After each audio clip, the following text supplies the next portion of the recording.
We have a huge show for you tonight, including Lone Survivor, the blockbuster film depicting the firefight that killed 3 Navy SEALs, the detractors claiming the film is just war propaganda, and the heart-tugging reaction from a mom of one of those killed in action SEALs, plus a former Medal of Honor recipient. You'll hear from all of them. But first, a story you'll only see right here on Fox. Last night, Fox's James Rosen broke the news that President Obama, the White House, and many Obama's senior advisors knew within minutes that the attack on the consulate in Benghazi was terror, not a protest in response to that often cited video. Here's how it went down the night of September 11th, 2012. 9:42 p.m. Benghazi time. Benghazi consulate gets attacked. Within 18 minutes, General Dempsey and Secretary of Defense Leon Panetta were told by General Ham about the attack, again, underlining attack, not protest. Within an hour, 11 p.m., there was a meeting with President Obama, General Dempsey, and Secretary of Defense Leon Panetta. So Obama's made aware of that at 11 p.m. Benghazi time. 1:45 a.m., Ambassador Stevens is declared dead. 2 hours and 15 minutes later, Woods and Doherty are declared dead as well. 10 a.m., the bodies of Ambassador Stevens, Sean Smith, Tyrone Woods, and Glenn Doherty are flown from Benghazi to Andrews Air Force Base. Jay Carney was asked about the new revelations in the briefing room just a few hours ago. For many days after the president, but you specifically at that podium, said we did not know whether it was a terror attack. Why, if these military leaders testified to Capitol Hill that they knew it was an attack, almost immediately, why did you continue? Of course it was an attack. The facility was attacked. Right, there was never any doubt about, come on, Ed. I mean, I know there's a desire here to color outside the lines, but this is just not factual. Coloring outside the lines. Listen to a few in the Obama administration coloring way outside the lines, given what we now know from General Ham's damning testimony. Listen. Let's be clear. These protests were in reaction to a video that had spread to the region. We have no information to suggest that it was a pre-planned attack. We've seen rage and violence directed at American embassies over an awful internet video that we had nothing to do with. What sparked the recent violence was the airing on the internet of a very hateful, very offensive video.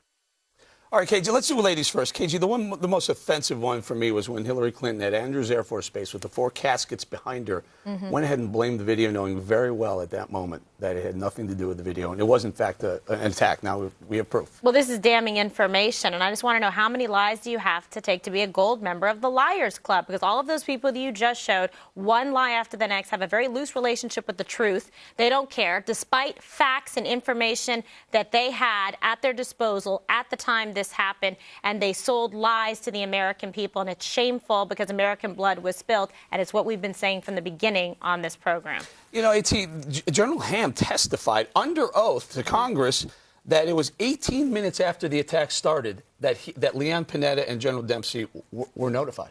That's right. And we just saw Hillary Clinton state misinformation. It looks like her State Department had it right.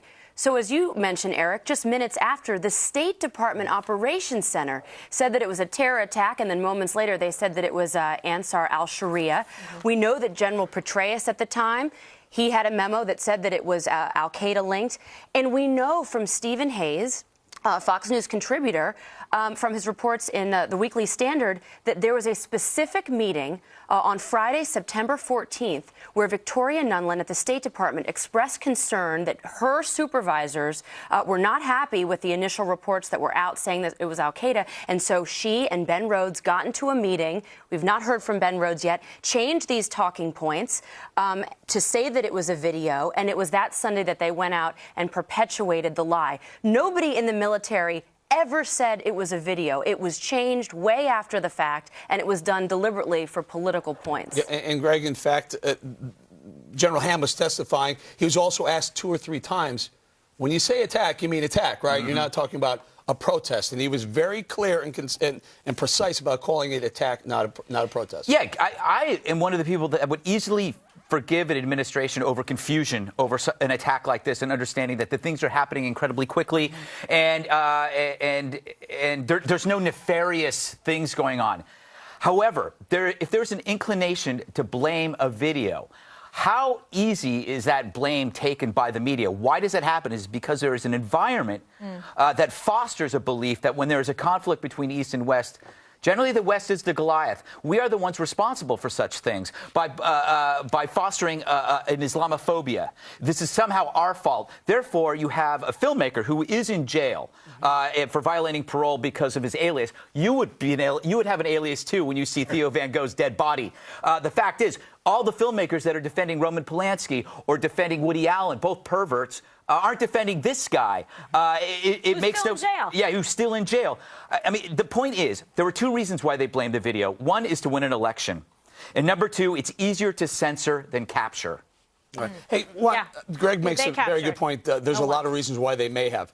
Clinton, Carney, Susan Rice, all fell in line. Did they fall in line out of, I don't know, a feeling that they needed to, or did they fall in line because they were told to? I wonder about that around this table. I mean, it seems to me everybody here is falling in line like, oh, my God, the sky is falling, conspiracy theory, and let's all buy into this grand conspiracy theory. Let's get back to the facts, Eric. The facts are that right now Carter Ham said he was never told to withdraw. All he did was he said, you know what, guys, this looks like an attack. It looks like it was something that was planned. There was some foresight here. He didn't say that it was attached to al-Qaeda. He didn't say any of that. He didn't say a word like that. But when he was pressed, they specifically said, General Ham, was it a protest? Did it look like a protest? Did you ever even mention protest? And he said, absolutely not. No, he's talking specifically about Benghazi. Remember that the video did spark mass protests in places like Tunisia, in Egypt. There were real protests in response to the video. Point is that he distinguished let me finish. General Ham then goes on to say, American intelligence did not suggest there was any imminent threat of an attack coming in Benghazi, so he wasn't on guard against it. But when he saw what had taken place, he said that looked like a pre-planned attack. Yeah, by the way, could we blame lone survivor for the shooting in the movie theater? What do you mean? The shooting that took place where the guy shot the guy You're over giving texting. him ideas, Greg. Yeah, no, but that's my point. It's the same thing. So Because there's no nexus between the two, but we can arbitrarily pick it. Yeah. Okay. Well, arbitrary is a good word here because I think there's a lot of arbitrary picking going on. So one of the other things that did come out of General Ham's testimony is that the consulate was grossly underprepared for any sort of attack. Who do we pin that one on? You have to pin that on the State Department. Well, and the White House. Think about it. The ambassador himself was asking for increased security months before there had been 2 attacks prior to that 3rd attack that happened on September 11th. I would think that considered U.S. soil, this is what our embassies are and our consulates, that President Obama would have had to know that 2 weeks prior a hole was blown so large into the wall that 40 men could walk through, that President Obama was alerted to that. Why the British embassy closed and ours stayed open and they didn't give increased security when the ambassador was asking for it himself is absolutely shameful. Clinton was friends with him, or at least claimed to be friends with Ambassador Stevens. And by the way, there were over 30 CIA agents on the ground that night. They knew exactly what was going on. To say it was spontaneous, think about this. The ambassador went from Tripoli to the consulate back in Benghazi to a safe house.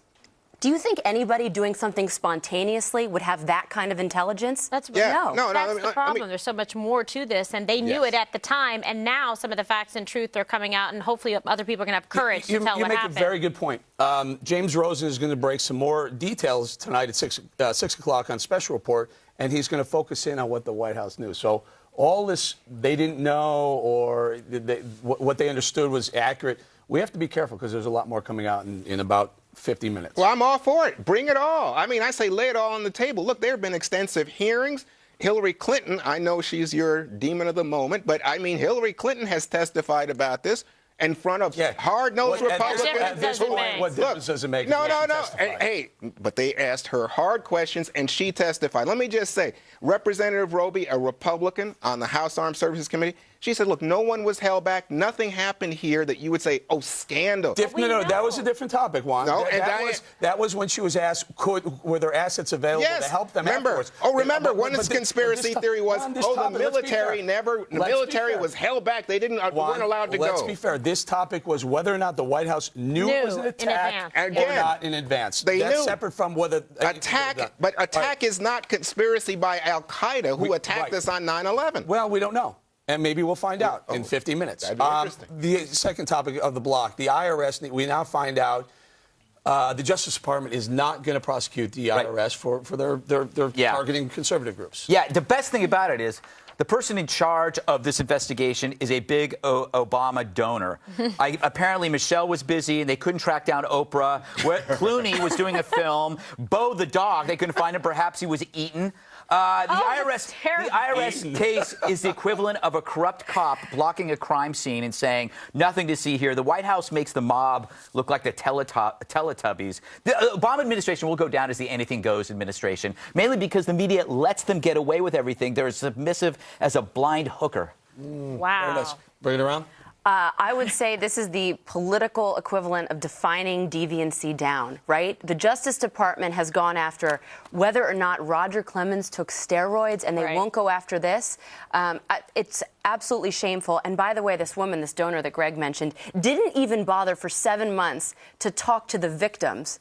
So how do you do an investigation when you're not even talking to the victims? It's an invisible, imaginary investigation by the Holder and Justice Department. Can they just arbitrarily say we're not going to investigate this, and Congress can't lean on? They've been doing it for what, for 5, going on 6 years. Right, but they shouldn't, specifically but they the can. IRS They have the power and the ability to walk away, turn a blind eye, to not assign investigators. Can Congress investigate Well, they've been themselves? trying to do it, right? Congress to change the law. You know, I hate to bring this up, but the FBI did investigate. What they said was there was no finding of any political bias or enemy hunting going on. They said, in fact, where you had people say, oh, Tea Party, they also said Occupy. Where they said Patriot, they also said Progressive. It's like 9 they to didn't 1 now. understand the law. That was the problem. They were mismanaged. They're wrapping us. We got to leave it right there. Next up, Obamacare on the verge of flatlining. Grim new data means you, the taxpayer, are going to have to fork over a lot more of your hard-earned money to keep Obamacare alive. Details coming up. And later, a big shout-out for the 5 from one of the biggest radio stars of all time, the self-proclaimed king of all media. What did Howard Stern say about us? Stay tuned.